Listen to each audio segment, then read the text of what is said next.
Welcome back to my channel Success with Science Class 10th Board Preparation.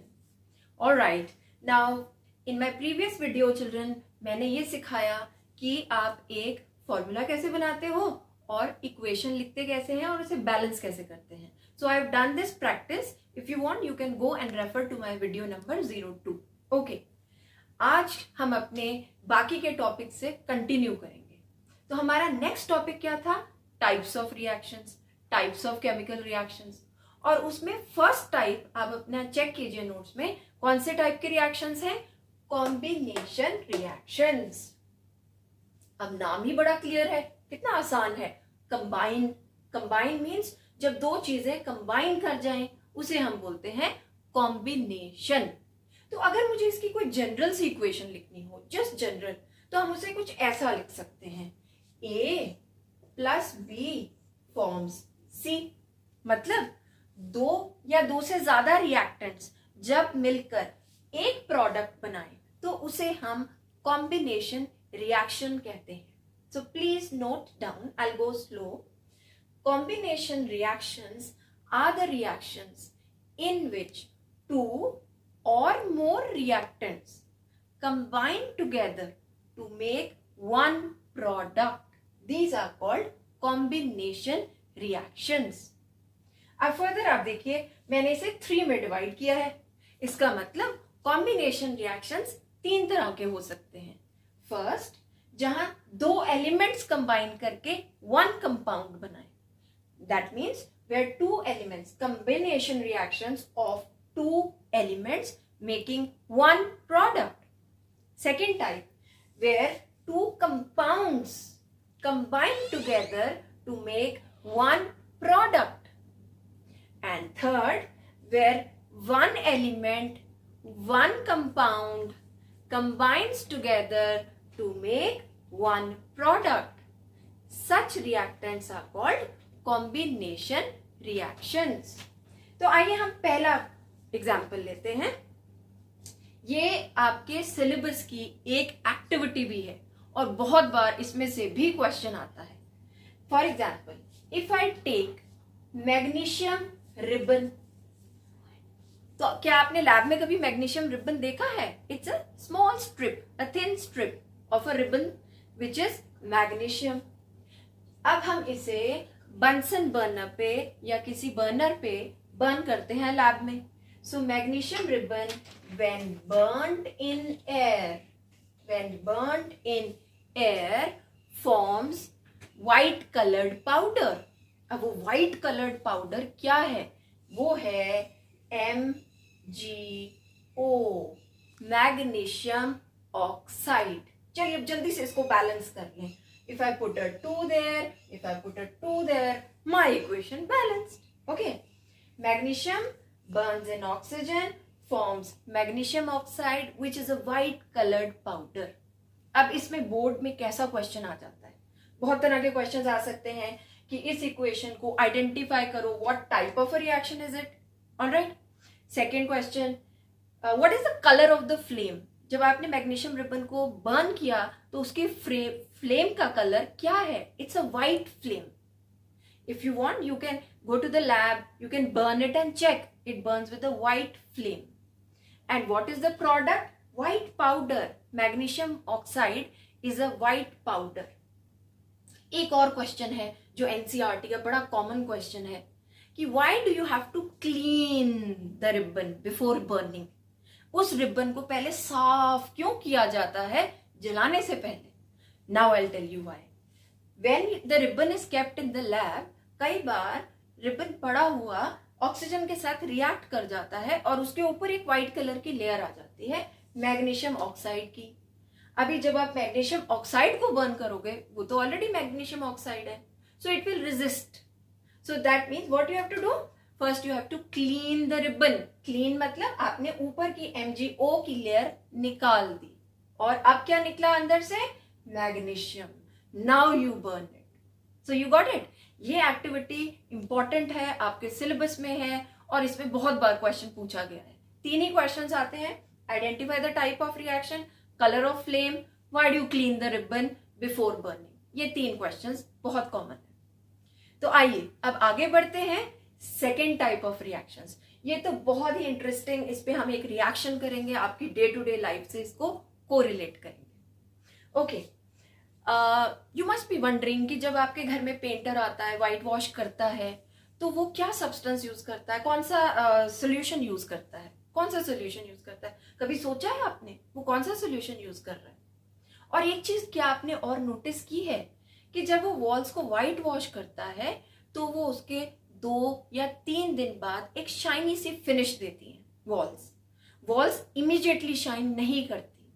This is a very common, very typical CBSE board question. तो आइए अब हम ये question करते हैं। Okay, ये इस एग्जाम्पल में आएगा, इस टाइप में आएगा। Now if I take quick line, आपको याद होगा हमने अपनी प्रीवियस वीडियो में भी ये रिएक्शन किया था जब हमने बैलेंसिंग की थी। कैल्शियम ऑक्साइड को अगर हम वाटर में डिसॉल्व करेंगे, if we dissolve calcium oxide in water, it gives calcium hydroxide, okay, plus some heat is liberated which is called exothermic reaction. Combination reactions कराने के तुरंत बाद मैं आपको एक्सोथर्मिक रिएक्शंस सेपरेटली करवाऊंगी। Okay, now what is calcium oxide? We did it in our previous video also. Calcium oxide white coloured powder, what is it? चूना। Okay, चूना जब हमने पानी में मिला लिया, उसको उसमें डिसॉल्व किया, पेंटर ने जब डिसॉल्व किया तो उसने क्या बनाया? Calcium hydroxide. यही calcium hydroxide, this solution is used for white washing the walls. इसी को हम वॉल्स को व्हाइट वॉश करने के लिए यूज करेंगे। Okay, now my next question, that why did the walls give a shiny finish after 2 to 3 days? तो आइए अब हम ये क्वेश्चन पहले लिख लेते हैं। तो आइए देखते हैं कि वो कौन सा क्वेश्चन है जो सीबीएसई में कई बार रिपीट हुआ है। Why do the walls give a shiny finish after 2 to 3 days of whitewashing? And what is the solution which is used for whitewashing? Solution तो हमें पता चल गया कि it is calcium hydroxide solution. तो अब हम देखेंगे कि वो शाइन कहाँ से आई, क्यों आई? आइए देखते हैं। कैल्शियम हाइड्रोक्साइड जब हमने वॉल्स पे लगा दिया, वो कैल्शियम हाइड्रोक्साइड एटमॉस्फेयर की कार्बन डाइऑक्साइड गैस के साथ रिएक्ट कर जाता है। It reacts with carbon dioxide gas off the atmosphere. और ये क्या था? एक्वस, ये पानी में घुला हुआ था। This was aqueous. Reacts with carbon dioxide to form, what does it form? It forms calcium carbonate plus water. This was liquid, ये सॉलिड था। सो कैन यू सी कि मैंने स्टेट्स भी लिख दी है नीचे, तभी मेरी इक्वेशन कंप्लीट होती है। अब क्वेश्चन था शाइन कहां से आई? शाइन कैल्शियम कार्बोनेट से आई। जो कैल्शियम हाइड्रोक्साइड कार्बन डाइऑक्साइड के साथ रिएक्ट किया तो उसने एक नया कंपाउंड बना दिया। वो कंपाउंड क्या था? Calcium carbonate. इसमें शाइन क्यों आई? क्योंकि ये फॉर्मूला है मार्बल का। This is the formula of marble. क्या आपने मार्बल को शाइन करते हुए देखा है? That is the reason. जैसे मार्बल शाइन करता है, आपकी वॉल्स की टॉप लेयर भी शाइन करती है और ये वाटर इवेपोरेट हो जाएगा। तो आई होप अगर ये क्वेश्चन इस साल भी बोर्ड एग्जाम में आया तो आप बड़ी आसानी से इसे अटेम्प्ट कर लेंगे। तो आइए अब हम नेक्स्ट एग्जाम्पल करेंगे, 1 एलिमेंट 1 कंपाउंड। अब हम ये तीसरी तरह का, दैट इज 1 एलिमेंट 1 कंपाउंड, इस तरह का एक रिएक्शन लिखेंगे। तो रिएक्शन है, supposing I react PbS। PbS क्या होता है? Lead sulphide. If I react this with oxygen, I will get lead sulfate. Sulfate SO4. Lead की valency 2 and SO4 is also 2. I don't need to draw the brackets over here, right? So lead sulfate बना है, okay? Lead sulphide when reacted with oxygen, can you see, ये compound है, ये element है, इन दोनों ने मिलके एक कंपोनेंट बनाया, A plus B makes C. This is A, this is B, two reactants making one product. Alright, so with this we have learned what are combination reactions. Now here children, I'm going to teach you a small, I'll add on a small point here. What are exothermic reactions? अब सभी exothermic reactions combination नहीं होते, लेकिन NCERT book में ये इसी point पे दिया है, तो मैं आपको इसी पॉइंट पे करवाऊंगी और उसके साथ कुछ एडिशनल एग्जांपल्स भी करवाऊंगी और एक बहुत इंपॉर्टेंट रिएक्शन करवाऊंगी, थर्माइट रिएक्शन। तो चलिए अब हम तैयार हो जाते हैं एक्सोथर्मिक रिएक्शंस पढ़ने के लिए। ओके, एक्सोथर्मिक रिएक्शंस, इनका तो नाम ही बता देता है कि ये कौन से रिएक्शंस है। एक्सो मतलब किसी चीज को लिबरेट कर देना, निकाल देना। तो exo, thermic means thermic related to heat, thermometer, कोई भी चीज अगर हम थर्मल कहते हैं that is related to heat. Okay, so exo बाहर आना, थर्मिक हीट का बाहर आना, वो सभी रिएक्शंस जिनमें प्रोडक्ट्स के साथ साथ हीट भी निकल रही है, those reactions are called exothermic reactions. So heat is given out along with the products.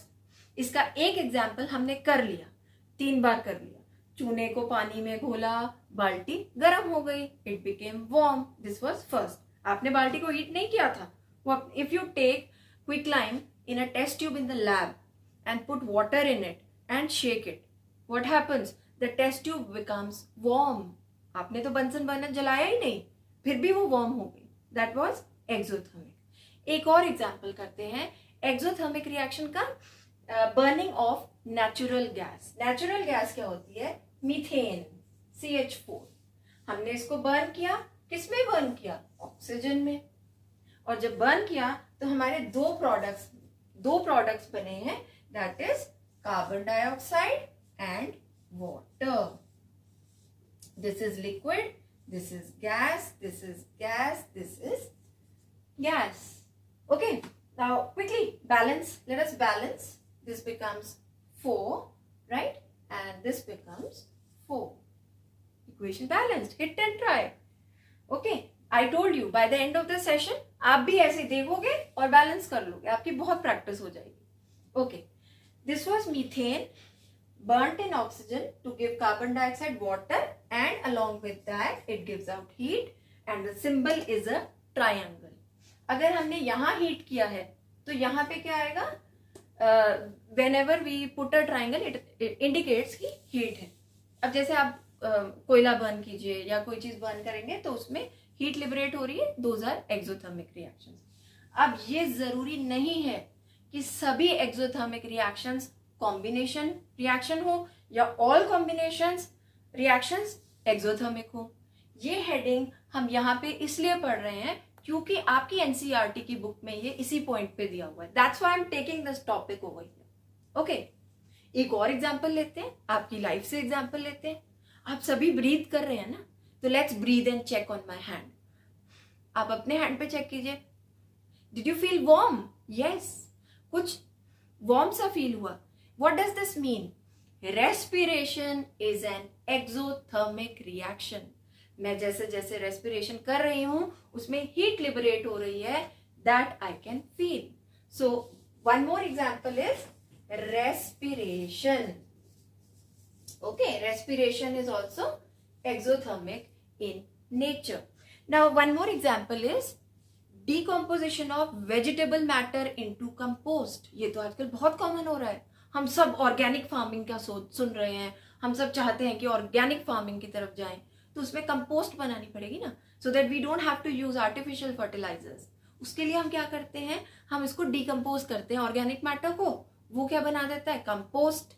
लेकिन जब कंपोस्ट बनती है उस रिएक्शन में भी हीट लिबरेट होती है। So the one more example is decomposition of vegetable matter into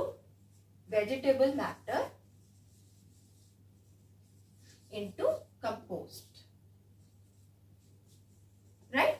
तो तो ये भी उसी का एक एग्जाम्पल है।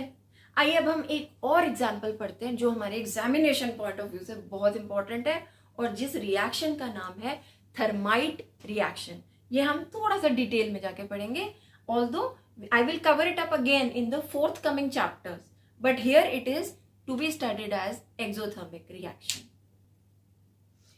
Thermite reaction is a very important exothermic reaction from your examination point of view. तो आइए देखते हैं thermite reaction में क्या होता है। Ferric oxide Fe2O3. Now when there is sometimes you must have seen Fe3O4. Fe3O4 is ferrous ferric oxide or ferrosoferric oxide. So ferric oxide is Fe2O3. जब हम इसको solid Fe2O3 को solid aluminium के साथ react करते हैं, तो आप ध्यान से देखिए क्या बना रहा है, aluminium oxide, right, plus iron।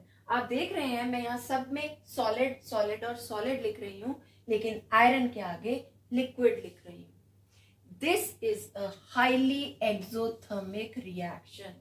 इसमें इतनी ज्यादा हीट लिबरेट होती है कि जो आयरन प्रोड्यूस हुआ वो मेल्ट हो जाता है। लोहे को मेल्ट करना क्या इजी है? नो। लेकिन इस रिएक्शन में ऑटोमेटिकली लोहा मेल्ट हो गया। Now when this iron gets melted, इसके बहुत यूजेस हो सकते हैं। कहीं रेलवे ट्रैक क्रैक हो गया, उसके क्रैक्स को भरना है तो हम सोल्डर यूज नहीं कर सकते, we can not use welding, क्योंकि जब उस पे से ट्रेन निकलेगी वो टूट जाएगा and it can lead to an accident. वहां पे हमें कुछ बहुत बेहतरीन सब्सटेंस चाहिए, वो क्या है? आयरन। और आयरन को पिघलाने के लिए तो बहुत एफर्ट लगेगी, लेकिन इस रिएक्शन में हमें कोई एफर्ट नहीं देनी पड़ रही। क्यों? क्योंकि इतनी हीट लिबरेट हुई कि आयरन लिक्विड बन गया, और ये लिक्विड आयरन हमने रेलवे ट्रैक्स को जोड़ने में यूज किया, या कई बार बहुत हैवी मशीनरी होती है जिसमें आयरन मशीनरी है, उसको वेल्डिंग, उसको जोड़ने के लिए, उन गैप्स को फिल करने के लिए लिक्विड आयरन जब चाहिए होता है, वो हम इस तरह से बना लेते हैं और उसमें यूज करते हैं। So with this children I finish this topic combination reactions for today.